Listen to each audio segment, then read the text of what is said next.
फकीर ने अदब से घुटनों के बल खड़े होकर कहा, सुंदरी, अब ध्यान लगाकर सुनो कि मेरी आंख किस प्रकार गई और मैं क्यों फकीर बना। मैं एक बड़े बादशाह का बेटा था। बादशाह का भाई यानी मेरा चचा भी एक समीपवर्ती राज्य का स्वामी था। मेरे चचा का एक बेटा मेरी उम्र का था और दूसरी संतान एक पुत्री थी। मैं अपने पिता के आदेशानुसार प्रति वर्ष अपने चचा के यहाँ जाया करता था और महीने 2 महीने वहाँ रहा करता था। कई बार इस प्रकार आने जाने से मेरी अपने चचेरे भाई से मैत्री और प्रीति बहुत बढ़ गई।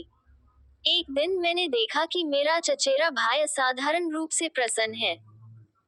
उसने सदा से अधिक मेरा सत्कार किया, स्वादिष्ट भोजन कराया और भांति भांति के खेल तमाशों से मेरा मनोरंजन किया। फिर मुझसे कहने लगा, पिछली बार तुम्हारे जाने के बाद मैंने बड़ी जल्दी और बहुत ही सुंदर ढंग से एक महल बनवाया है। अब रात हो गई है, मैं सोना चाहता हूँ, फिर तुम्हें नया महल दिखाऊंगा। लेकिन शर्त यह है कि तुम कसम खाओ कि यह भेद किसी से नहीं कहोगे। मैंने ऐसा करने से सौगंध खाए। वह उठकर गया और कुछ ही देर में एक सुंदरी स्त्री को साथ लेकर आ गया। न उसने बताया कि यह स्त्री कौन है, न मैंने उसके बारे में पूछा। हम तीनों बैठकर इधर उधर की बातें करने लगे और पात्रों में भर भर कर मदिरा पीने लगे। कुछ देर बाद मेरे चचेरे भाई ने कहा कि चलो यहाँ से चलें। उसने मुझसे कहा कि तुम इस स्त्री को लेकर कब्रिस्तान जाओ और कब्रिस्तान में जहाँ कहीं भी गुंबद वाली नई कब्र देखो तो समझ लो कि यह उसी महल का प्रवेश मार्ग है। तुम दोनों गुंबद के अंदर जाकर मेरी राह देखना। मैं उसी स्त्री के हाथ में हाथ देकर बाहर निकला और कब्रिस्तान की ओर चल दिया। चांदनी रात थी, इसलिए हम लोगों को गुंबद वाली नई कब्र ढूंढने में कोई कठिनाई नहीं हुई। हम गुंबद के अंदर गए तो देखा कि राजकुमार अकेला ही एक चूने की टोकरी, पानी की गागर और जरूरी औजार लिए खड़ा है। हमारे पहुंचने पर उसने फावड़े से जमीन खोदी। मिट्टी के नीचे पत्थरों की सिलें थी, जिन्हें निकाल कर उसने एक ओर रखा। पत्थरों के नीचे एक दरवाजा दिखाई दिया। दरवाजे का किवाड़ ऊपर उठाया तो नीचे जाने के लिए एक लकड़ी की सीढ़ी दिखाई दी। मेरे चचेरे भाई ने अब उस स्त्री से कहा कि इसी रास्ते पर चलकर वह द्वार मिलेगा जिसका मैंने तुमसे उल्लेख किया था। वह स्त्री यह सुनकर सीढ़ी से नीचे उतर गई। राजकुमार भी उसके पीछे चला गया। जाने के पहले मुझसे बोला कि तुमने हम लोगों के लिए जो परिश्रम किया है उसके लिए मैं तुम्हारा आभारी हूँ, लेकिन अब मैं तुमसे विदा लेता हूँ। हाँ, भगवान के लिए इस बात को गुप्त रखना। मैंने बहुत पूछा कि तुम कहाँ जा रहे और यह सब क्या हो रहा है, किंतु उसने कुछ न बताया। केवल इतना कहा कि दरवाजे पर मिट्टी डालकर भूमि समतल कर देना और जिस रास्ते से आए हो उसी से वापस चले जाना। विवशतः मैं दरवाजे पर मिट्टी डालकर अपने चचा के महल को वापस हुआ। मुझे नशा उतरने के बाद खुमार की दशा थी और मेरे सिर में पीड़ा हो रही थी, इसलिए मैं अपने कमरे में जाकर सो रहा। सुबह उठने पर रात के वृतांत का स्मरण करके मैं बड़ा चिंतित था और यह भी सोचता था कि मैंने रात को जो देखा वह स्वप्न था या सत्य था। मैंने एक सेवक से कहा कि तू जाकर देख कि मेरे भाई ने उठकर कपड़े बदले हैं या सो ही रहा है। उसने लौटकर बताया कि वे तो रात को अपने शयन कक्ष में थे ही नहीं और किसी को ये भी नहीं मालूम है कि वे कहाँ गए हैं, इसलिए उनके सेवक और संबंधी सबको बड़ी चिंता है और किसी की समझ में नहीं आ रहा है कि क्या करें। मुझे भी इस बात पर बड़ी चिंता हुई और मैं फिर कब्रिस्तान को गया। मैंने सारा दिन गुंबद वाली कब्र के खोजने में लगाया, किंतु वह कब्र नहीं मिली। इसी प्रकार 4 दिन तक मैं कब्रिस्तान जाकर अपने भाई की तलाश करता रहा, लेकिन उसका या उसके मकान का कुछ पता न चला। सुंदरियो, यहाँ ये बता देना भी आवश्यक है कि उन दिनों मेरा चचा यानी वहाँ का बादशाह कई दिन से राजधानी में नहीं था, क्योंकि वह शिकार पर गया था। उसकी वापसी में भी देर थी, इसलिए मैं अत्यंत व्याकुल हुआ। मेरी इच्छा हुई कि अपने पिता के राज्य में वापस जाऊं। मैंने मंत्री से कहा कि अब की बार मैं साधारण समय से अधिक यहाँ पर रहा और मेरे पिता को मेरी चिंता होगी, इसलिए मैं जा रहा हूँ। आप बादशाह के आने पर उनसे यही कह दें। मंत्री स्वयं बड़ी चिंता में था, क्योंकि शहजादे की कोई खोज खबर नहीं मिल रही थी। मैं स्वयं उसे कुछ न बता सकता था क्योंकि शहजादे ने मुझे कुछ न कहने की कसम दिला रखी थी। जब मैं अपने पिता की राजधानी में आया तो महल के चारों ओर सेना की बड़ी जमात देखी। सैनिकों ने मुझे देखते ही बंदी बना लिया। मैंने बिगड़कर पूछा कि यह क्या करते हो? तो एक सरदार ने कहा, शहजादे, ये सेना तुम्हारी नहीं, तुम्हारे शत्रु की है। तुम्हारे पिता के मरने के बाद मंत्री ने तुम्हारे राज्य पर अधिकार कर लिया है। उसने तुम्हें गिरफ्तार करने की आज्ञा दी है और कहा है कि तुम जहां भी मिलो तुम्हें पकड़ लिया जाए। अब तुम हमारे भाग्य से स्वयं ही हमारे पास आ गए। ये कहकर वह सरदार मुझे अत्याचारी मंत्री के पास ले गया जो अब राज सिंहासन पर बैठा हुआ था। मुझे कितना दुख और कितनी ग्लानि हुई होगी यह आसानी से समझा जा सकता है। वह दुरात्मा आरंभ ही से मेरा शत्रु था। इसका कारण ये था कि बचपन में मुझे गुलेल चलाने का बड़ा शौक था। एक दिन मैं महल की छत पर गुलेल लिए खड़ा था कि एक चिड़िया सामने से उड़ती हुई निकली। मैंने गुलेल से उस पर पत्थर मारा। संयोगवश वह पत्थर का टुकड़ा उसी मंत्री की आंख पर लगा क्योंकि वह भी अपने निकटवर्ती भवन की छत पर टहल रहा था। उसकी आंख फूट गई। मुझे मालूम हुआ तो मैं स्वयं ही उसके पास गया और अनजाने में हुए अपराध के लिए उससे क्षमा मांगी। वह कुछ बोला नहीं किंतु उसने मुझे कभी क्षमा नहीं किया और बराबर इस ताक में रहता था कि कब अवसर पाए और मुझसे बदला ले। इसलिए जब मुझे असहाय और अशक्त देखा तो पुरानी बात याद करके क्रोध में भर कर सिंहासन से उतरा और झपट कर मेरे पास आया और मेरी दाहिनी आंख में उंगली घुसेड़ दी। उसने इतने ही पर बस नहीं की। उसने मुझे एक पिंजरे में बंद कर दिया और जल्लाद को आज्ञा दी कि इसे नगर के बाहर ले जाकर इसका वध कर दे और इसके शरीर के टुकड़े करके पशु पक्षियों को खिला दे। जल्लाद घोड़े पर बैठकर शहर के बाहर आया और दूसरे घोड़े पर वह पिंजरा रखकर ले गया जिसमें मैं बंद था। उसकी सहायता को अन्य सेवक भी थे। जंगल में जाकर मेरे हाथ पांव बांधकर मुझे मारने के लिए तलवार निकाली। मैं अत्यंत दीनता से रोने और प्राण भिक्षा मांगने लगा और जल्लाद को याद दिलाया कि उसने बरसों मेरे पिता का नमक खाया है।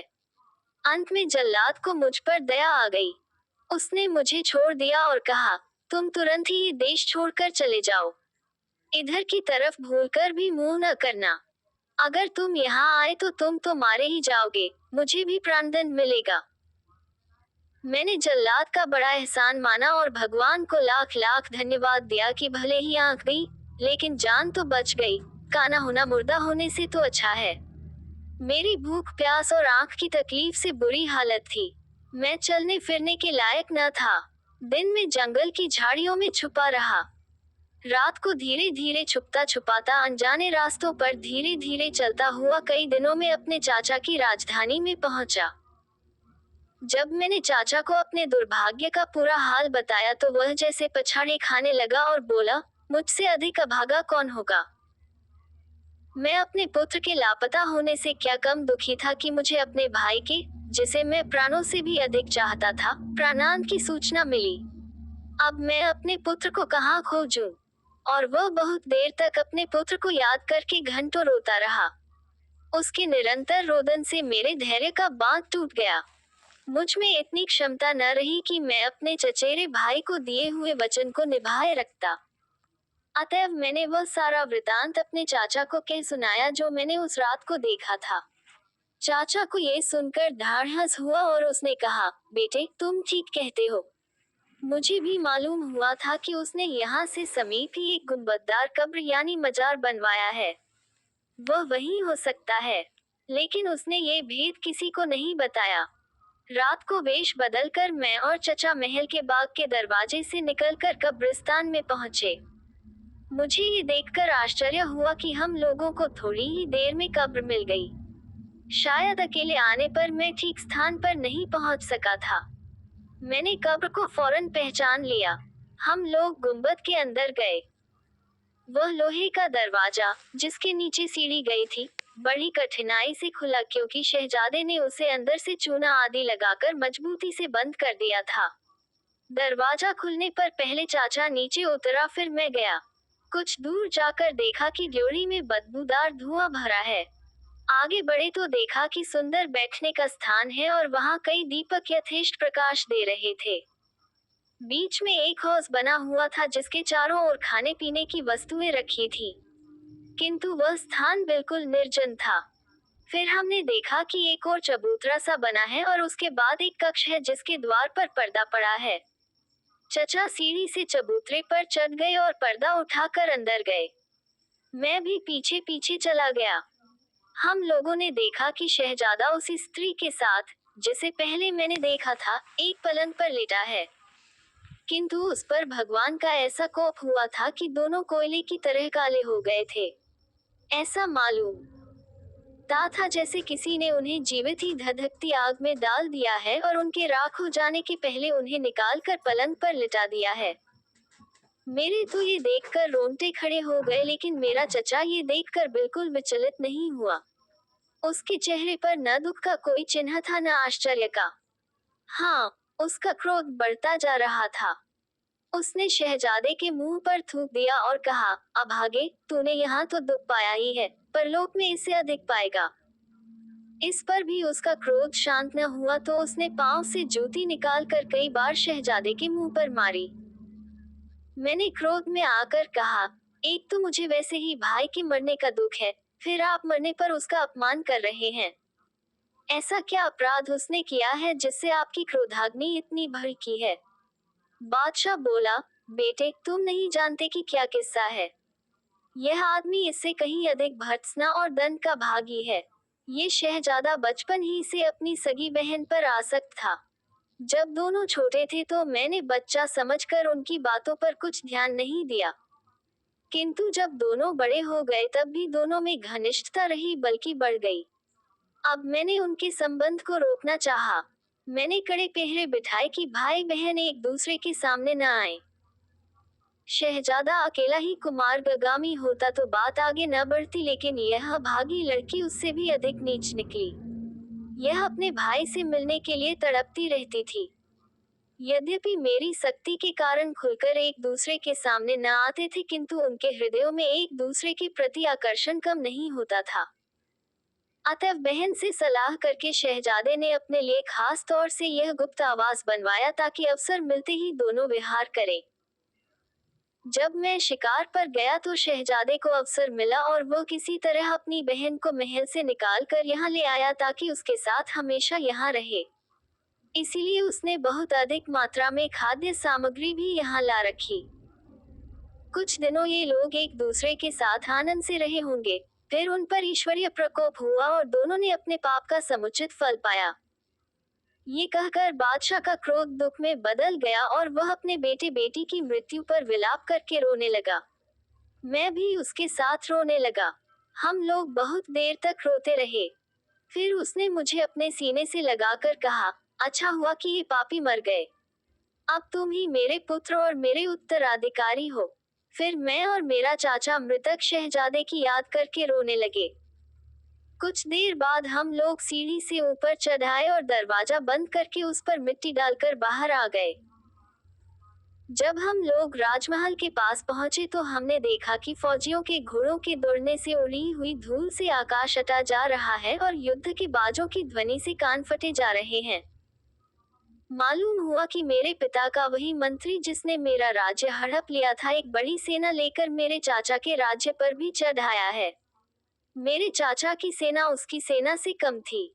उसकी सेना ने बगैर किसी कठिनाई के राजधानी और महल पर अधिकार कर लिया। मेरे चाचा ने अपने अधिकार की रक्षा का भरसक प्रयत्न किया और युद्ध क्षेत्र में कूद पड़ा। फिर भी वह सफल न हुआ और युद्ध में मारा गया। उसके मरने के बाद भी मैं शत्रु का सामना करता रहा और कुछ समय तक युद्ध भूमि में डटा रहा, किंतु जब देखा कि बिल्कुल घिर गया हूं तो निकल भागने की सोची। मंत्री की सेना के एक सरदार ने मुझे पहचाना और पुराने बादशाह की नमकहलाली के ख्याल से मुझे बच निकलने का अवसर दे दिया।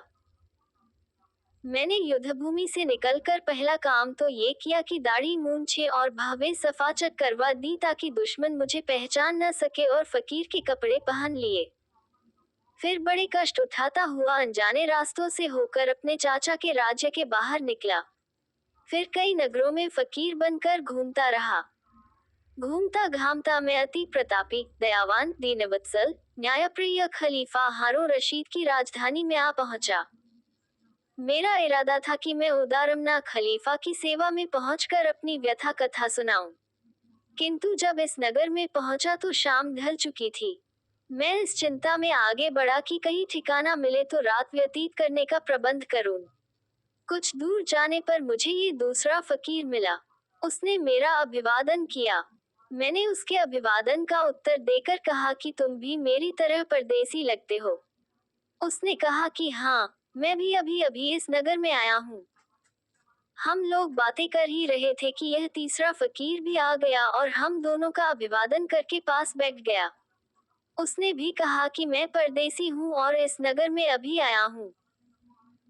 हम लोग चूंकि एक ही वेश में थे और तीनों की एक सी दशा थी, इसलिए हमने तय किया कि भाइयों की तरह मिलकर रहें और जहाँ जाएं एक साथ ही जाएं। हम लोग इस चिंता में निमग्न हो गए कि रात कहाँ बिताएं, क्योंकि हम तीनों में कोई भी यहाँ के किसी निवासी को नहीं जानता था, न कभी पहले यहाँ आया था।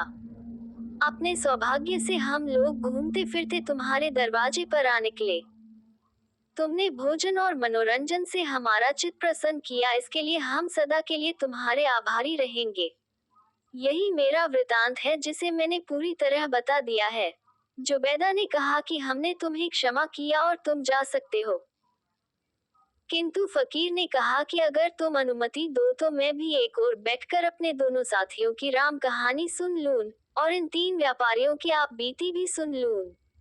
इसके बाद मैं आपके घर से चला जाऊंगा। जुबैदा ने उसे एक और बैठकर दूसरों का वृतांत सुनने की अनुमति दे दी। वह मजदूर के पास जा बैठा।